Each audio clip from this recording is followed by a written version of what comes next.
Inner Sanctum Mysteries.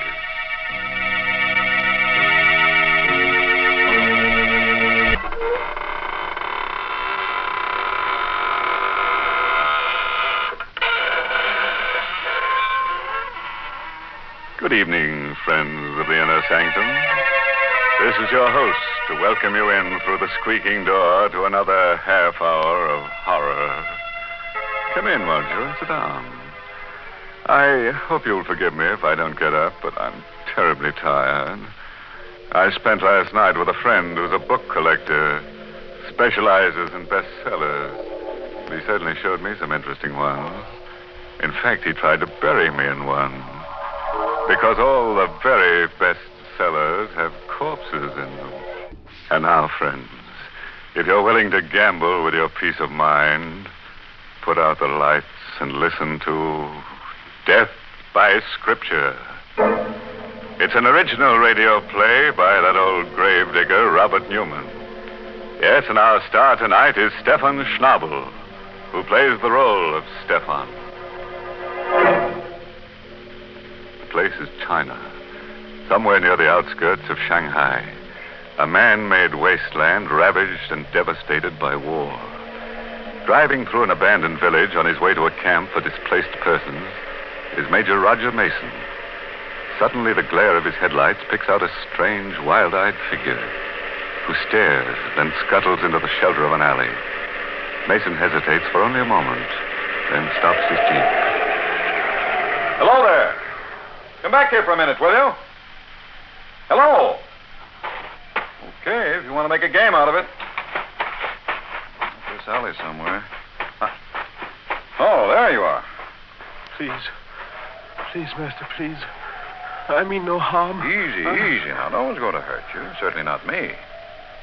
I'm an American on my way to Camp 14. Camp 14? The camp for refugees, displaced persons. I know. I was there. Yes, I thought so. How was it they let you leave? They did not let me. I ran away. Oh? Why? Because to stay would have meant death. Seems to me it would be a lot more dangerous to go wandering around here. Suppose I take you back there with me. No, please. I tell you, there's nothing to be afraid of. You think not? Very well. What can man do against fate? I tried. You're a witness that I tried. But I warn you, if I go back, it will mean death, not just for me, but for others. Many others.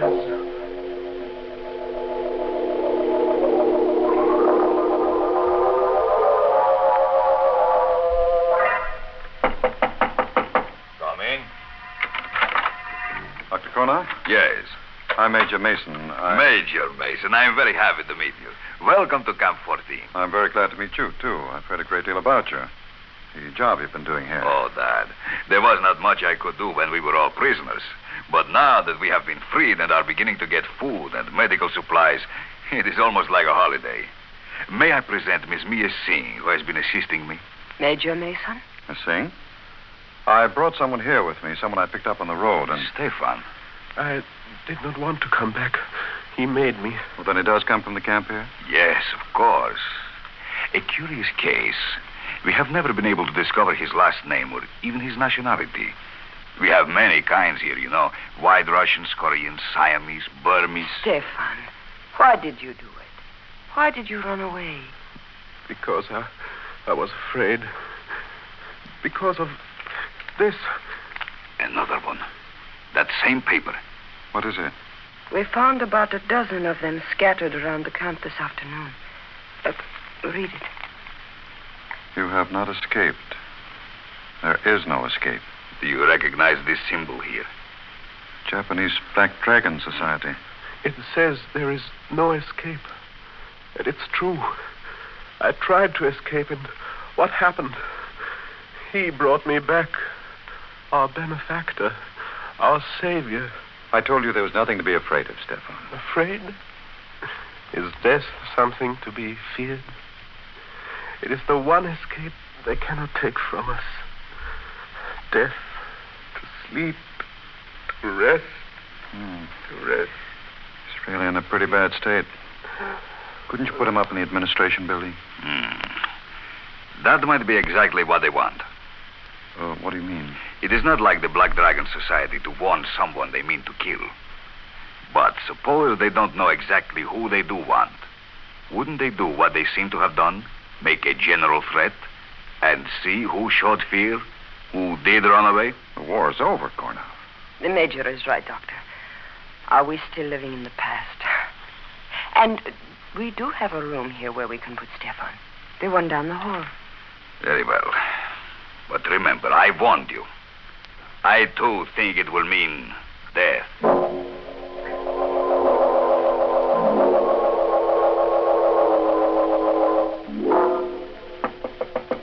Stefan! Stefan!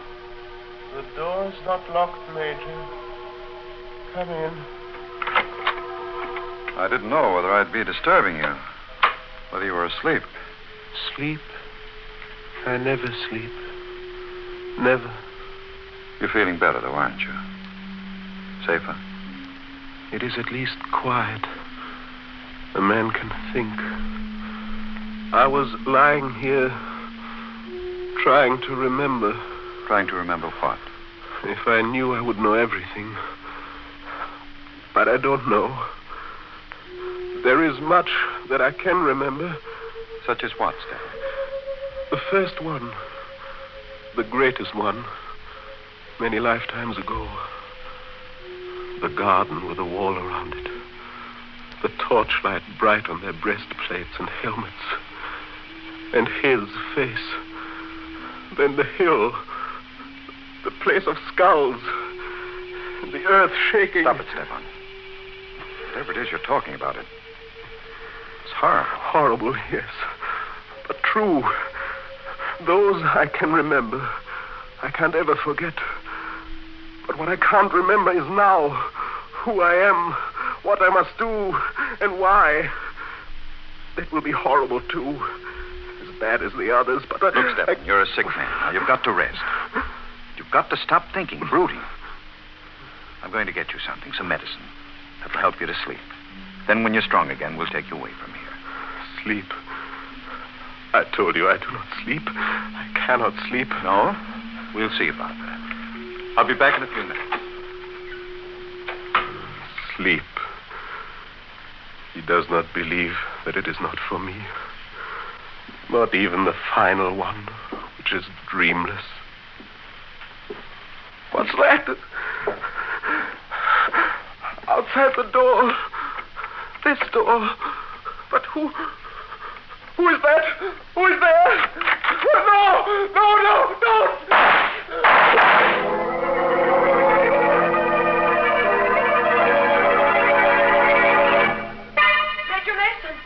Major Mason, did you hear Yes, down at the end of the hall there, Stefan's room. Come on, quick. Major Mason, me here. This way, down here. It sounded like shots, as if... It was. Look. Stefan.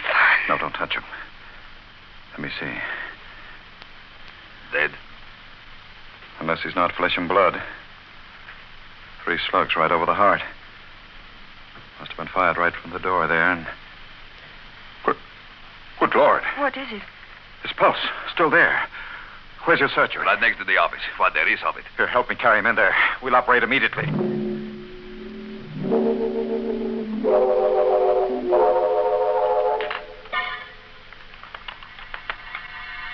Swab. The tractor right there. That's it. He must dead. Clamp that off. You don't have another one, Major. Suture then. Tie it. How's his pulse? Weak, but steady. Now the swab. That's it. No, I don't dare probe. Forceps. It is almost in the vena cava. No worse than the others. It's absolutely impossible. No one will believe it. But he's still alive. There. The last one. If he does pull through, if he even holds out for a couple of hours, I'll believe anything.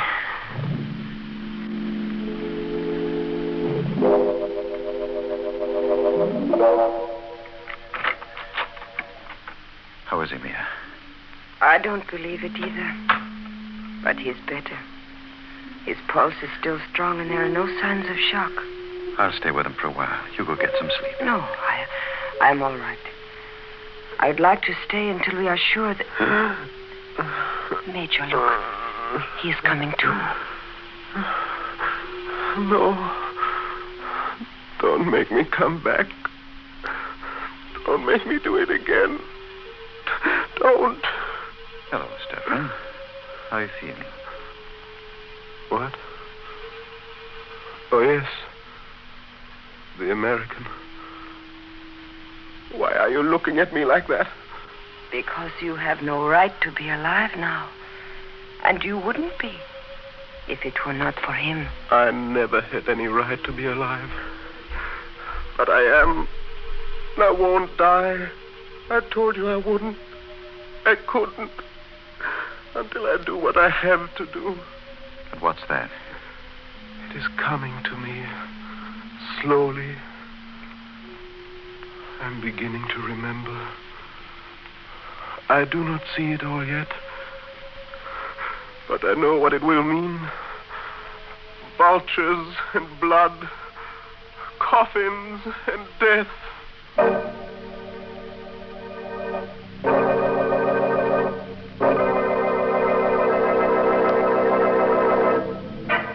Well, now we're starting to get somewhere. But I wish our friend with a bad memory would stop talking about what he has to do and do it.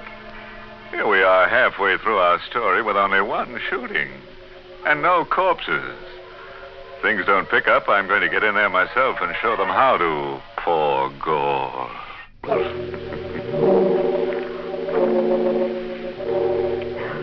It is the next evening, about 10 o'clock at night. The dust-laden wind still wails around the lonely camp, and the refugees from many nations sit huddled in their rooms. Stefan, his face gaunt and drawn, is sitting propped up in bed in the administration building. You're sure you feel well enough to talk, Stefan? There is pain, but that does not matter. What is it you wish to know, Major? You were shot, Stefan. You know that. Did you see who it was that shot you? Yes, I saw. But that is not important. Does not matter. What do you mean it does not matter? Just that, Doctor. You see, much has come back to me. Not who I am, but what I must do. And I know now that I have nothing more to fear. That I was shot by mistake. Mistake? What the doctor said last night about the Black Dragon Society was quite true. There are 2 men here in the camp for whom the Japanese have been searching for years. Men who have been leading the resistance movement in their own countries. Even now, the Black Dragon Society feels that those 2 men must die. Do you know who they are? Yes. Do not mention their names. Do not even think them. You know who they are, don't you, Mia? One of them is your own father, Ram Singh. And the other is Pao Tung. Is that true? Yes. It is true. Then I think we ought to go see them at once. Make provisions to get them away from here.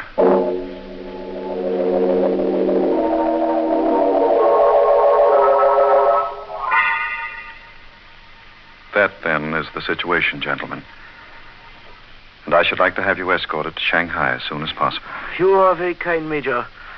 We felt that our best protection lay in anonymity. We may have been wrong.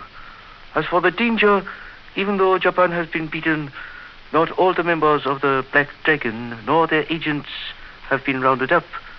So... Nonsense, Ram Singh. You always were too cautious. The Major is right. We should have declared ourselves, returned to our countries at once. I, for one, will be happy to do so now. Good. There are a few things in my room I would like to get first. It will not take but a moment. I will meet you back here. Fine. You still look worried, Father. Do I? Perhaps I am.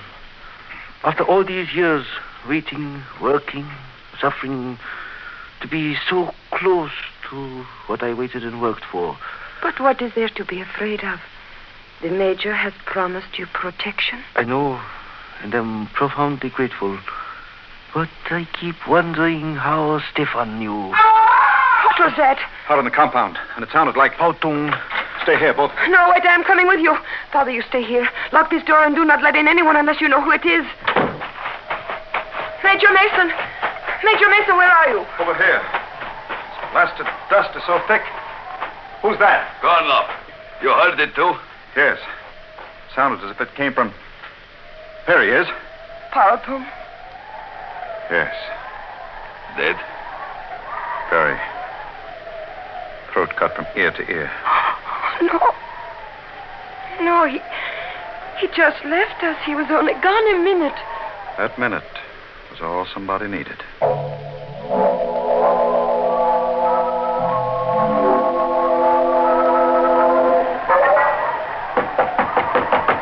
Who is it? Dr. Kornov, Ram Singh.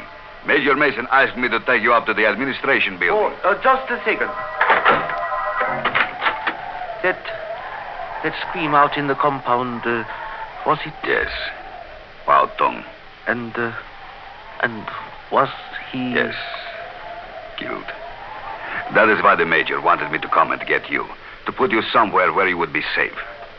You are ready? Yes. Poor Pautung. To have lived through so much. Waited for so long. Then... Is it known who did it? No, not yet. But they are closing the gates. Whoever it was will find it difficult to get away. Will they? I wonder.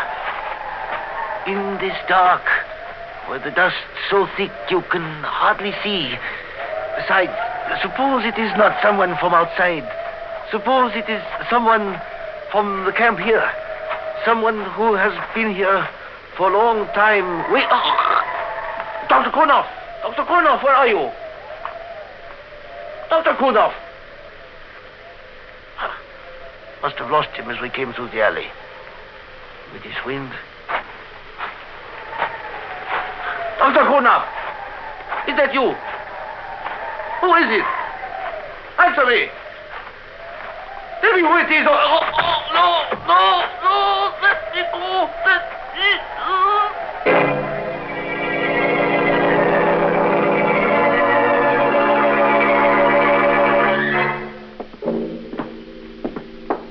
Open the door for me, will you, Mia? Of course, Major.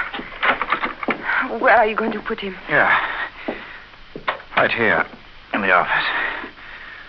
You told the guards at the gate? They are closed now. No one will get out. But... Stefan, what are you doing up? You should not be out of bed. I heard something outside. A cry, and I had to see. Which one is it? Pautung. Dead? Yes. His throat cut. And the other?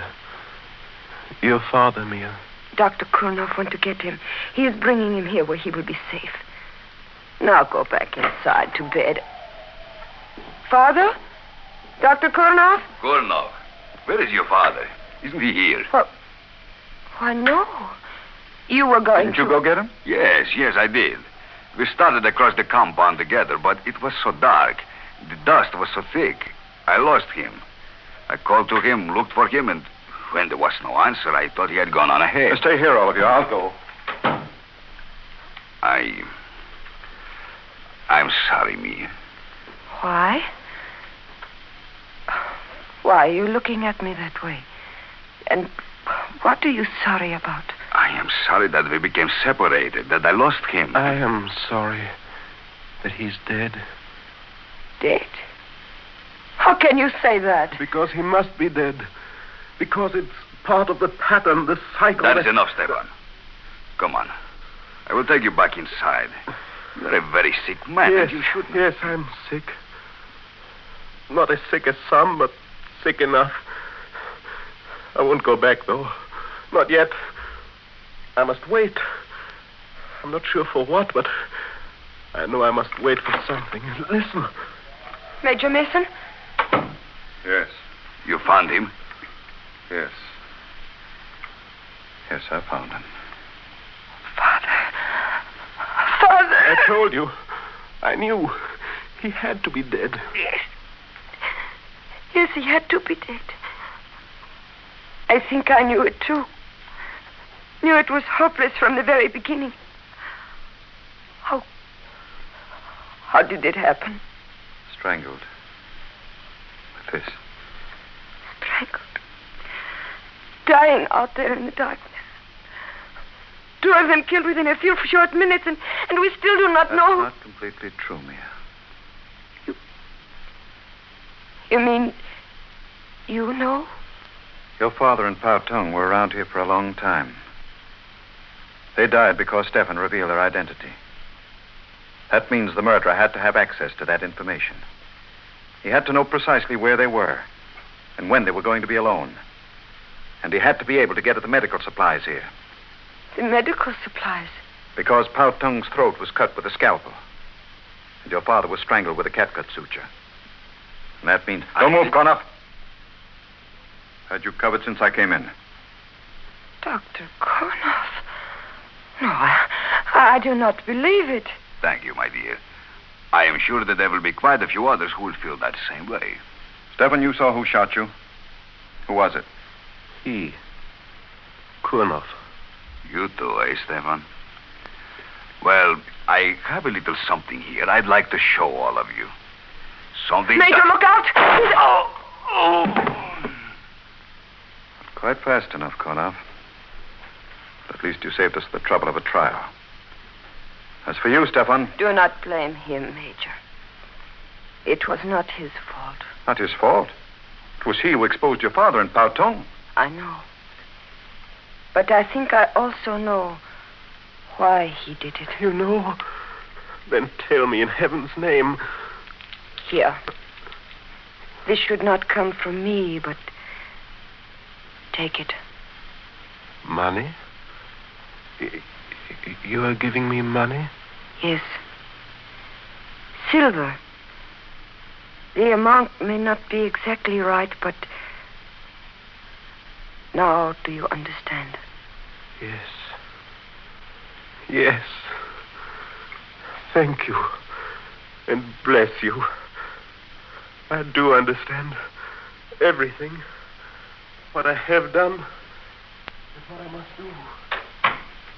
What does he understand? Why did you give him that money?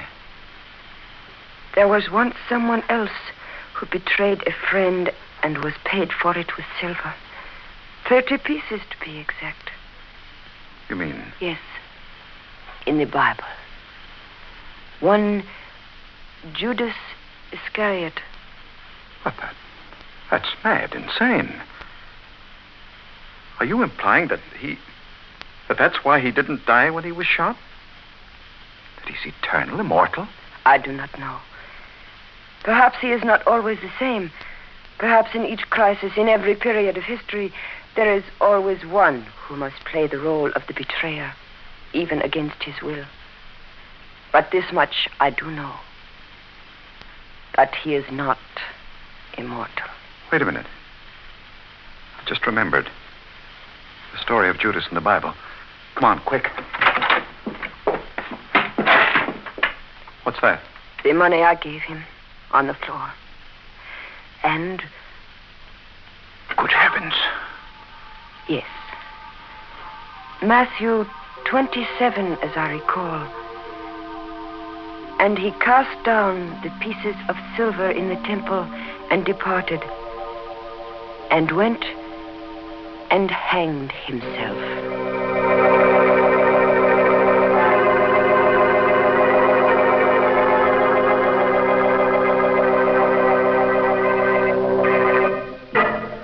Well, that's the kind of character we like to have on this program. A little slow getting started, but he did deliver in the end. 2 corpses, plus his own. A nice down-to-earth sort of chap who wound up high in the air with a rope round his neck. Yes, we'll have to see that he's back with us again next week, rope and all. Use the rope? Of course we will. You know our motto, no noose is bad news. I don't like it when people fight. especially grown-ups like Mommy and Daddy. Mommy always told me it wasn't nice to yell at people or say mean things, but most of all, she said you should never hurt people. She said hurting people is a crime, and if you don't believe me, you can just go ask my daddy. But you'll have to wait for visiting day to do that. Physical abuse is a crime. Stop abuse. See your Family Advocacy Program office for help before you hurt someone you love.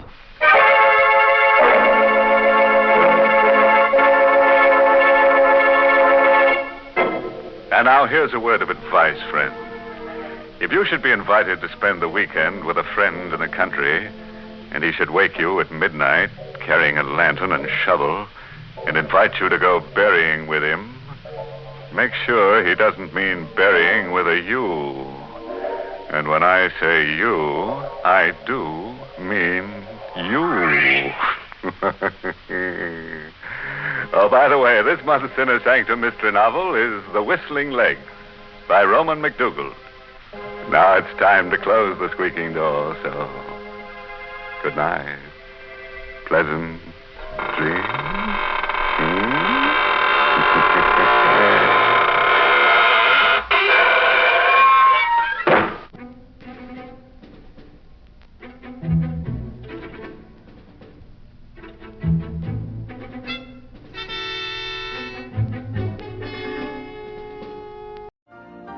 You've been listening to the OTR Gold Network. Find more classic radio at otrgold.com.